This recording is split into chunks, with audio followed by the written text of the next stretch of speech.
오늘부터는 이제 새로운 주제로 나가는데요. 7번째 주제는 성례입니다. 성례를 소중히 여겨야 합니다. 벌써 이제 주제가 7번째 주제가 됐는데요. 우리 교회 생활하는 데 있어서 중요한 주제들 중에 성례를 우리가 살펴볼 텐데요. 우리가 신앙생활을 우리가 잘 하려면 성례를 소중하게 여겨야 합니다.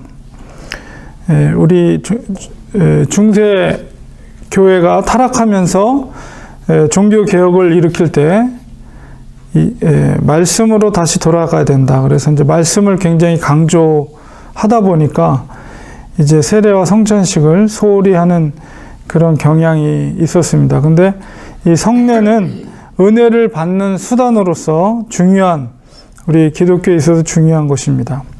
그래서 성례를 우리가 바로 이해하고 소중히 여겨야만이 우리 신앙생활을 제대로 잘 할 수가 있는데요.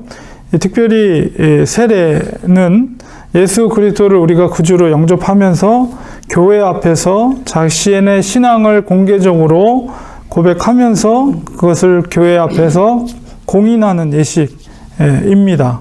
이제 교회 법적으로는. 그러면서도 무엇보다도 중요한 것은 내가 예수님의 자녀가 되었음을 이제 인정하고 또 고백하면서, 스스로 고백하면서 그것을 성도 앞에서, 교회 앞에서 이제 세례 의식을 통해서 공인하는 그런 예식이다. 이렇게 이해할 수가 있는데요.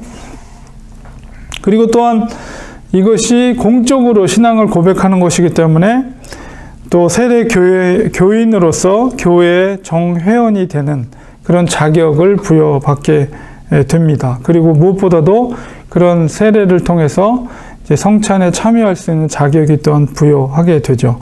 그래서 기독교에서는 성례를 두 가지 있습니다. 그래서 우리가 알다시피 세례와 성찬, 이 두 가지가 우리가 믿고 있는 성례인데요.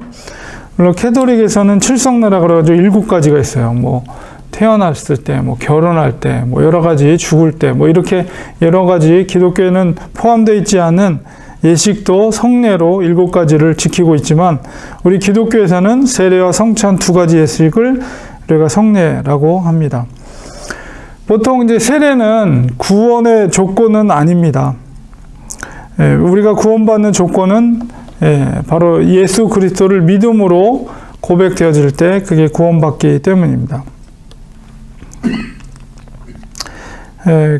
그러나 이 세례를 통해서 우리가 교회 내에서 정식 교인으로 인정이 되고 또한 직분을 받을 수 있는 자격, 그 다음에 성가대라든가 이런 것을 할 때도 반드시 세례 교환, 물론 요즘은 조금 그 성가대나 찬양대는 조금 다를 수 있지만 그러나 일반적으로 교회에서 세례 교인에게만 그런 직분들, 그리고 교회를 섬길 수 있는 직분들을 허락을 하게 됩니다.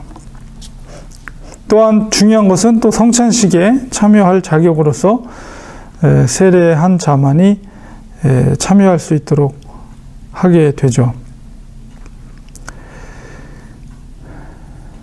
세례가, 우리가 특별히 세례를 반드시 받아야만이 구원에 이른다, 이렇게 공식적으로 이렇게 말할 수는 없습니다. 그러나 신앙생활하는 데 있어서 세례는 굉장히 중요하다. 그리고 말씀, 성례, 기도, 우리 교리적으로도 이것이 은혜를 받는 수단이다, 이렇게 말을 합니다. 교리적으로. 그렇기 때문에 말씀과 기도뿐만 아니라 우리가 성례 의식도 하나님으로부터 은혜를 받는 귀한 수단이 되는 것이죠. 성 어거스틴은 성례는 거룩한 것을 볼 수 있는 표요, 또한 볼 수 없는 은혜를 볼 수 있는 형상이다, 이렇게 성례를 정의했는데요. 그만큼 성례가 중요하다는 것을 이야기하고 있는 것입니다. 제가 속해 있었던 이 교단이 이제 대한예수교 장로인데요. 거기에 헌법에 보면 그 성례에 대해서 이렇게 파란 글씨로 제가 인용했는데 이와 같이 기록이 되어 있습니다. 제가 읽어드리면 그리스도께서 세우신 성례는 세례와 성찬이다. 세례는 물을 가지고 성부와 성자와 성령의 이름으로 씻음이나 우리가 그리스도와 병합하는 표적과 인침인데 성령으로 거듭남과 새롭게 하심과 주께 속한 것임을 약속하는 것이다. 이 예는 그리스도 안에서 신앙을 고백하는 자와 그들의 자녀들에게 베푸는 것이요 주의 성찬은 그리스도의 죽으심을 기념하여 떡과 잔에 참여하는 것이니 믿는 자가 그 죽으심으로 말미암아 나는 유익을 받는 것을 인쳐 증거하는 표라. 이 예는 주께서 오실 때까지 주의 백성이 행할지니 주를 믿고 그 속죄제를 의지함과 거기서 쫓아 나의 유익을 받음과 더욱 주를 섬기기로 언약함과 주와 및 여러 교우로 더불어 교통하는 표라. 성례의 유익은 성례의 본적으로 말미암음이 아니요 성례를 베푸는 자의 덕으로 말미암음도 아니요 다만 그리스도의 복주심과 믿음으로써 성례를 받는 자 가운데 계신 성령의 행하심으로 말미암음이라. 이렇게 이제 그 총회 헌법 신조 성례에 대해서 설명을 하고 있습니다. 세례와 성찬 이 두 가지 성례식은 예수님께서 세상 끝날까지 공적으로 거행하라고 당부하셨는데요. 마태복음 28장 19절 대위임 명령이라고 하는데 너희는 가서 모든 민족을 제자로 삼아 아버지와 아들과 성령의 이름으로 세례를 베풀고 이렇게 명령하고 있습니다. 이것은 공적으로 주께서 우리 제자들을 향해 곧 교회를 향해서 당부한 것입니다. 그래서 우리가 그것을 지키고 있는 것이죠. 그래서 일곱 번째 이번 새로운 주제는 바로 성례를 통해서 우리가 세례와 성찬 두 가지를 좀 더 살펴보고 우리 그 의미 그래서 교회 생활하는 데 있어서 얼마나 중요한 것인가 그것을 생각해 보는 시간을 몇 주에 걸쳐서 생각해 보려고 합니다. 그래서 먼저 우리가 세례의 의미를 살펴보고 세례 받을 사람의 자격 그다음에 세례 교인의 권리와 의무를 몇 주 동안 살펴보도록 하겠습니다. 그래서 오늘은 세례가 무엇인가? 세례는 이런 것이다. 그래서 네 가지 이렇게 세례의 정의를 설명을 드리겠습니다. 두 번째 페이지를 보시면 우리가 정통 기독교, 특히 장로교에 있어서 세례가 어떤 것인지는 웨스트민스터 소요리 문답에 잘 기록이 되어 있는데요. 웨스트민스터 소요리 문답이라는 것은 여러분이 항상 직분을 받을 때 안수 집사나 장로나 직분을 받을 때 장로교에서 항상 웨스트민스터 소요리의 교리를 따르겠습니다. 이런 질문을 하거든요. 목사들도 마찬가지고 이제 특별히 장로교에서 그래서 웨스트민스터 소요리 문답 혹은 그때 이제 교리 그것이 뭐냐면 1648년에 영국의 웨스트민스터 사원에서 여러 이제 종교 지도자들이 모여서 이제 그 기독교의 교리에 대해서 이제 특별히 이제 장로교의 기본이 되는 그 기본 교리를 만들었습니다. 제정을 했습니다. 물론 그것은 성경에 근거를 해서 만들어진 거죠. 그래서 저희가 제 생각은 이제 요 기초 교리, 기초 이 신앙 클리닉이 끝나면 웨스트민스터 소요리 문답을 공부를 할까 이렇게 생각을 하고 있어요. 그래서 1648년에 그 웨스트민스터 사원에서 모여서 이제 그 교리를 제정을 하고 그와 함께 그 가르칠 수 있는 소요리 문답, 묻고 답하고 그 교리를 정하고 교리를 중심으로 해서 묻고 답할 수 있는 소요리 문답서를 만들었어요. 그래서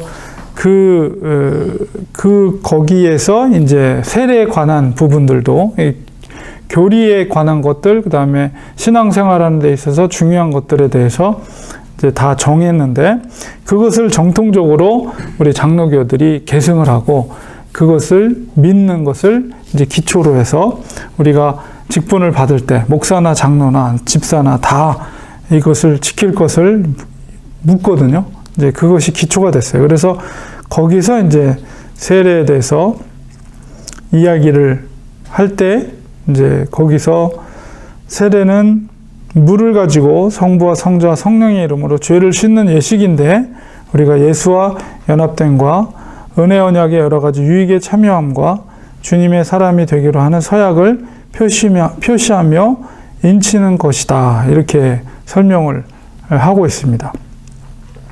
그리고 이제 중요한 결정이 그때 되어진 것이 뭐냐면, 그때 이제 유권자가 49명이었어요. 49명. 근데 어떤 그 결정을 하는. 근데 거기서 이제 뭐가 결정이 됐냐면, 침례교회에서는 침례를 주고, 우리는 이제 물 세례를 주잖아요. 이렇게 조그만 그릇에다 물로 세례를 주죠. 이제 그것이 결정된 게 이 웨스트민스터 이 종교 회의 때 결정이 됐거든요. 그러니까는 원래는 침례를 받았죠. 예수님도 그렇고 요한의 세례는 침례를 요단강에서 받았어요. 그래서 침례는 우리가 물속에 들어갔다가 나오면서 이제 물속에 들어간다는 것은 옛사람이 죽어진다는 의미고 물속에서 완전히 매장이 돼서 옛사람이 죽어졌다가 다시 이제 새로운 거듭난다는 의미죠. 다시 물에서 나오는 것은 또 부활을 상징하기도 하고 죽음에서 다시 살아나는 것. 그래서 이제 그런 특별한 예식은 세례 요한이 처음으로 그것을 만들어낸 거예요. 그러니까 정결 예식이죠. 이제 그의 죄가 씻음 받는 정결 예식이 그 이전에도 있었어요. 그러나 특별히 물속에 들어갔다 침례 형식으로 된 것은 세례 요한이 처음으로 그것을 이제 시작을 하게 된 것입니다. 그런데 이제 그것이 왜 이렇게 물에다가 이렇게 물을 세례로 바뀌었는가라고 했을 때, 이제 그 당시 초대교회 당시에 그 당시 신앙생활을 알 수 있었던 자료 중에 디다케라는 작은 책이 있거든요. 저도 이제 제 책장에 있는데 그 옛 문서에 보면 초대교회 당시에 성도들이 어떻게 신앙생활을 했는지에 대한 그런 기록이에요. 그런 기록이 남아 있는데 그 당시에 어떤 기록이 있냐면 사실은 원래는 침례를 받아야 되는데 지역적으로 물이 귀한 지역이고 꼭 그런 침례를 받으려면은 강가나 이런 데를 가야 되거든요. 근데 전도자들이 돌아다니다 보면 강이 없는 메마른 사막 지역이 있어요. 이런 지역에서는 사실을 침례받기가 어려운 상황이잖아요. 그러면 어떻게 할 것인가를 했을 때 그 당시에 이제 의논을 하면서 그렇다면 일단은 침례를 받을 수 없는 상황이기 때문에 그러면 침례를 줄 수 있는 사람들이 물을 준비해서 물을 이렇게 뿌려라. 그 사람한테. 그거를 대신 물이 없기 때문에 원래 강이나 이런 것이 있어야 되는데 사막지대다 보니까 그래서 그것도 이제 허용을 해주게 됐어요. 그러다 보니까 이제 그 전통을 교회들이 계승을 하다가 중세 때도 이제 두 가지 다 인정을 하게 됐죠. 침례를 하고 그 다음에 이제 물을 이제 그래서 이제 캐톨릭 보면은 이렇게 무슨 이렇게 도구를 갖고 물을 뿌리잖아요. 이렇게 뿌리는 걸 보셨을 거예요. 이제 그런 식으로 이렇게 물을 뿌렸어요. 그래서 이제 종교개혁이 되면서 이제 종교개혁자들도 루터나 켈빈도 침례가 원래 성경적이다. 이렇게 이야기를 했지만 이제 계속 교회들이 그 물을 뿌리는 것을 두 가지 다 인정했기 때문에 그래서 이제 형태는 중요한 것이 아니고 그 의미가 중요하다 해서 이제 두 가지를 다 병용을 했어요. 그러다가 이제 종교개혁 이후, 종교개혁이 1517년에 일어났잖아요. 종교개혁 이후에 이제 개신교의 그 지도자들이 이제 영국에서 웨스트민스터에서 모여서 이것을 하나로 통일하자 이런 의제가 등재가 되고 그것을 의논해서 투표를 해서 결정을 했는데 25대 24로 한 표 차로 그냥 물세례를 하는 거로 이게 통일이 된 거예요. 그때부터. 그래서 이제 개신교는 물론 이제 침례교도 있지만은 그러나 장로교, 특별히 이제 이 전통을 이 종교 회의를 정통으로 주장하는 장로교에서는 장로교나 물론 침례교를 제외한 일반적인 개신교, 감리교라든가 이런데 성결교 이런 데에서는 모두가 이때의 결정을 존중해서 그냥 이렇게 그릇에다가 물로 세례로 주는 것을 이제 결정이 된 거예요. 그래서 이제 그때부터는 이제 개신교에서는 침례교를 제외한 다른 교단에서는 대부분 그냥 물 세례로 이렇게 세례를 주게 된 것입니다. 그렇기 때문에 이제 그런 역사적인 과정을 이해할 때 침례나 물 세례나 뭐 동일한 유효한 세례 의식이다. 이렇게 여러분 생각하시면 되고, 물론 네. 네, 근데요, 그 천주교에서는 네. 성수라 그래가지고 그 물을 이렇게 뿌리잖아요. 네. 근데 그 물 뿌리는데 그 물을요, 그 교회가 아니라 그 천주 그 성당에서 성수라고 해서 그 병에다 따로 담아갖고 오더라고요. 네. 그래가지고 환자들한테 이제 그거를 갖다 뿌리고 뭐, 예. 했는데, 근데 예. 기독교에서는 그냥 맹물 갖다 이렇게 하잖아요. 네네. 그 차이점이 뭔가요? 저도 이제 뭐, 캐톨릭의 전통에 대해서는 잘 모르겠지만은, 아마 일단은 성당에서 모르겠어요. 그 성수를 똑같은 물인데 다만 이제 모르겠어요. 그 성수를 만드는 어떤 과정이 있는 건지, 그 무슨 예식이 있어서 그래서 이제 성수를 담는 그런 뭐 도구가 있는 것 같아요. 그래서 거기다 담겨져 있는 것을 어떤 의식을 행해서 그게 성스러운 물로 이렇게 한 건지, 아니면 그 그릇에 담겨진 것이기 때문에 성수라고 하는 건지는 모르겠어요. 저도 캐톨릭에서 어떻게 하는 건지. 어쨌든 그분들은 성당에 있는 그 성수를 담는 거기에 있는 것을 성수로 해서 그거를 꼭 이용하는 것 같더라고요. 네, 그렇더라고요. 예. 근데 그러나 우리는 뭐 상관없이 뭐 그런 거 없이 그냥 물을 받아서, 물론 거기서도 뭐 물을 받아서 하겠죠. 그 물을 받아서 하지만은 그럼 어떤 성수로서의 어떤 예식이 따로 있는 건지는 저도 모르겠어요. 그러나 어쨌든 간에 마리아한테 이렇게 갖다 놨던 거 뭐 그런 거 아니에요? 제가 한번 찾아볼게요. 찾아봐서. 자부심을 가지고 이런 성수라고 그래가면서 이렇게 그러니까요. 뿌리더라고요. 그러게요. 그래서 뭐 그 물로만 하는 것 같더라고요. 네. 그래서 이제 성당에 와야만이 그 물로 이제 세례를 받을 수 있는 거로 그렇게 얘기를 하지만은, 저희는 그리고 이제 교단별로 그 성례에 대한 그 교리가 좀 다르거든요. 루터에서도 화채설, 이거는 그 예수님의 떡이 아예 진짜 먹는 순간 예수님의 진짜 살로 바뀐다, 이렇게 믿어요. 근데 우리는 그렇게 안 믿거든요. 영적인 임재, 성령의 임재를 통해서 그게 진짜 무슨 예수님의 살로 바뀌는 것이 아니고, 그냥 그렇기 때문에 캐톨릭도 아마 그걸 믿을 거예요. 화채설을. 그렇기 때문에 만지지도 못하잖아요. 신부가 아니면 만지지 못하고 신부가 이렇게 입 벌리고 있으면 이렇게 갖다 주잖아요. 그래서 물을 흘리는 것 때문에 아예 포도주는 없어요. 왜냐하면은 그 자체가 예수님 피라고 믿기 때문에 그거를 떨어뜨리는 게 있을 수 없는 일이잖아요.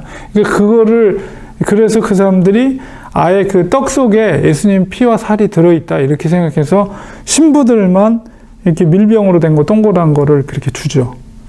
우리는 근데 그러나 이제 그냥 포도주나 아니면 포도 주스로 해서, 왜냐하면 그게 뭐 진짜 예수님 피와 살이 되는 게 아니고, 그걸 통해서 영적으로 주님의 성령께서 임재하시는 것으로 우리가 믿기 때문에 이제 그렇게까지 그것을 성스럽게 여기거나 그러진 않죠, 자체를.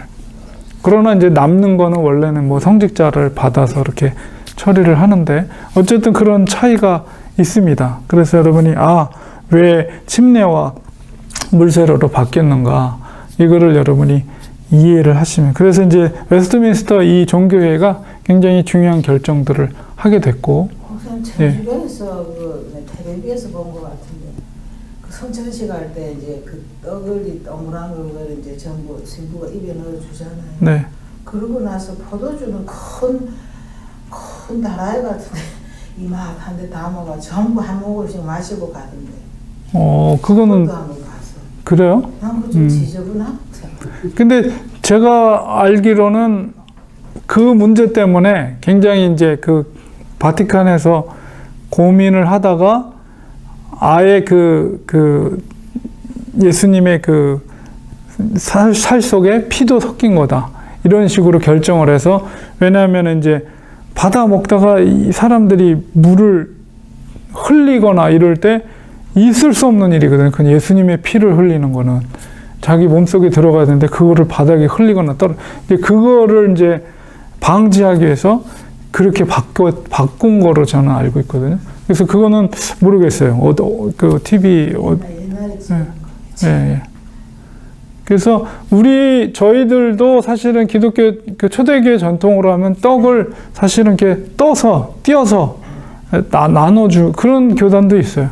그렇게 교단이 아니라 장로교도 원래 초대교회 형식으로 하자 해서 그렇게 하시는 분들도 있어요. 떡을 그냥 띄어서 나눠주면, 예, 또 띄어서 나눠 먹고, 띄어서 나눠 먹고, 이런 식으로.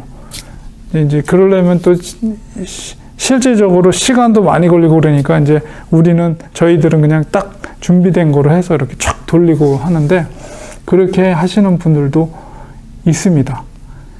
그리고 이제 개 중에는 진짜 잔을 돌리는 데도 있고. 예. 그래서 어쨌든 그런 형식적인 거는 그런 교회 역사 속에서 결정이 된 것이다. 여러분이 이렇게 이해를 하시면 될 것 같습니다. 세례라는 것은, 그러나 중요한 것은 뭐냐면, 여기 제가 설명해 드린 대로 세례의 의미를 우리가 꼭 이해할 필요가 있습니다. 세례는 먼저 첫 번째는 죄를 씻는 예식입니다. 원래 전통적으로 정결 예식이었거든요. 그래서 세례는 또한 죄를 씻는 의식입니다. 헌법에 규정된 대로 세례는 물을 가지고 성부와 성자와 성령의 이름으로 죄를 씻는 예식입니다. 보통 이제 일반적인 용어로 세례를 쓰잖아요. 그래서 많다, 듬뿍 이런 의미로, 그래서 졸업식 때 꽃다발 세례라든가, 또 밀가루로 막 뿌릴 때 졸업생 밀가루 세례 해가지고 뭔가 붓다 혹은 듬뿍 이런 의미로 사용하는데, 그거는 이제 세상적인 오용된 어떤 의미고, 우리 기독교에서는 세례의 의미는 바로 죄를 씻는 의식이다. 깨끗하게 하는 의식이다.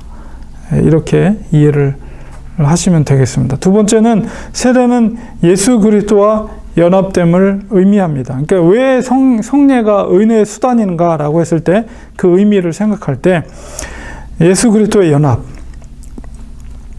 세례라는 것은 예수 그리스도의 전체적인 구원 행위의 과정에 우리가 연합되는 것을 의미합니다. 그래서 죄인인 내가 예수 그리스도의 삶과 죽음, 부활, 승천, 또한 왕으로서의 통치 가운데 내가 연합 관계 속에 들어간다라는 의미가 세례 속에는 들어있는 것입니다.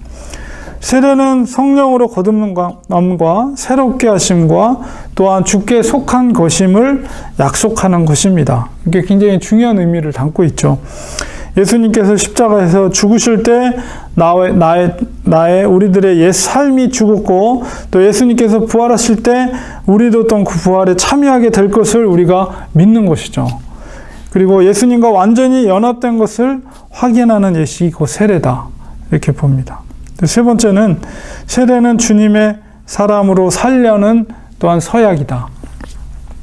세례는 나의 옛사람이 예수 그리스도와 함께 죽어 장사되었고, 또 예수 그리스도와 함께 새 사람으로 거듭났다는 의미가 담겨 있습니다. 그러므로 전에는 내 마음대로 살았으나 세례받은 후에는 평생 주의 뜻대로 살겠다는 의지와 결단을 표현하는 의식이 세례입니다. 세례는 그리스도를 위해 살기로 자신을 성별해서 드리는 것입니다. 로마서 6장 4절에서 22절에 그런 설명이 되어 있고, 또 갈라디아서 2장 20절에 옛 자아가 그리스도와 함께 십자가에 못 박혔습니다. 그러므로 이제는 내가 산 것이 아니요 오직 내 안에 그리스도께서 사신 것이라는 사실을 인정하는 예식이 세례입니다. 세례 참여한 이는 남은 생애를 믿음으로 살아야 합니다.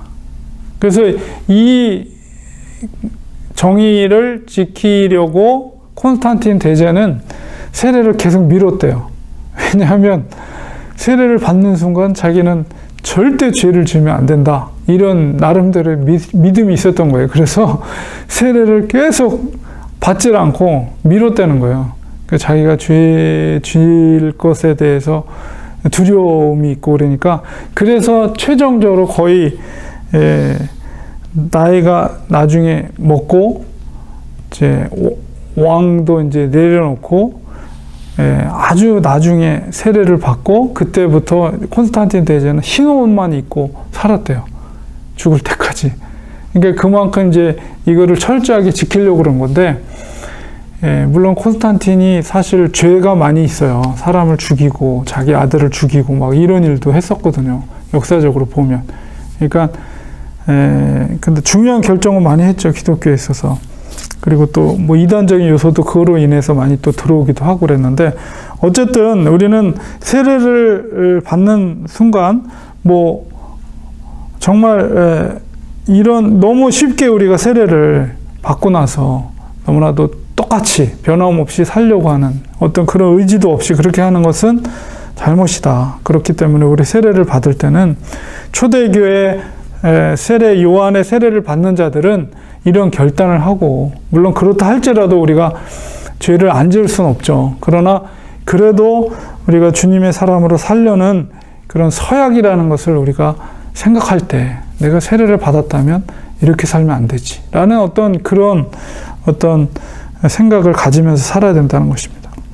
네 번째는 세례는 교인이 되는 관문입니다. 세례는 하나님의 가족에 소속하는 예식인과 동시에 그의 몸인 교회 교인이 되는 것입니다. 그렇기 때문에 세례는 단지 구원만이 아니라 구원이 물론 중요한 것인데 그 다음에 교회 우리가 조직 속에서의 교회 속에서 교회에 소속하는 교회 교제의 상징. 그래서 세례는 정식적으로 교회 공동체의 일원이 되는 관문이다. 예수를 믿고 거듭난 하나님의 자녀는 모든 성도 앞에서 그의 신앙을 공적으로 표현해야 됩니다. 그것이 바로 세례의식이죠. 그리고 하나님의 자녀된 것을 공적으로 인정하는 것. 이것이 바로 세례이다. 그래서 법적으로는 세례교인이 되어야만이 정식 교인으로 인정하는 것입니다. 그래서 우리가 항상 교회 생활의 출발점은 이 세례로부터 시작이 된다. 그래서 우리가 직분을 받으려면 반드시 세례 교인이 되어야 되고, 그리고 특별히 성찬예식에 참여하려면 세례 교인. 그러니까 세례라는 것이 이렇게 중요한 의미를 담고 있습니다. 그러나 우리가 처음에 말씀드린 것처럼 세례를 받았다고 하면 원론적으로는 세례를 받은 사람들은 천국에 가야죠. 당연히. 이 원론적으로는. 이 원리대로 우리가 세례를 했다면. 그러나 그렇다고 해서 세례를 꼭 받아야 천국에 가고 세례를 안 받으면 천국에 못 가고 이렇지는 않아요. 세례를 받았다고 하더라도 실질적으로는 천국에 못 가는 사람들도 있을 수가 있겠죠. 그리고 세례를 못 받았다고 하더라도 천국에 갈 수 있는 사람이 있을 수가 있죠. 그러나 우리가 신앙생활에 있어서 이 웨스트민스터의 소열이 우리가 믿고 있는 이 세례의 정의를 바라볼 때 교회 생활과 신앙생활에 있어서 세례라는 것이 얼마나 중요한 것인가, 이런 것을 우리는 이해할 필요가 있습니다. 그래서 세례를 우리가 함부로, 물론 이제 제가 군대에 있었기 때문에 정말 세례를 많이 줬어요. 세례를 많이 줬거든요. 이제 군인들, 이제 군복음화를 위해서 일단은 군대에서는 종교를 구분하잖아요. 그럴 때 있어서 기준이 되는 게 세례이기 때문에 일단 세례를 줘야 돼요. 믿음이 약해도 세례를 줘서 우리가 종교를 구분할 때, 세례교인 손들라고 그러잖아요. 그러면 기독교, 그러면 종교생활 보내고 이러기 때문에 세례를 많이 주거든요. 군복음화. 그리고 또 남자들이 또 이렇게, 한국은 이 군대라는 것이 남자들이 반드시 가야 되는 거기 때문에 그 사람들이 결국은 나중에 가정을 이루는 가장을 이루고 또 국민을, 대한민국을 이끌 수 있는 또 사회 여건이 되기 때문에 그 사람들이 군대에 있을 때 어떻게든지 신앙을 집어주고 기독교인으로서 변화될 수 있도록 하는 게 이제 군복무가 얼마나 중요한 일인지 모르거든요.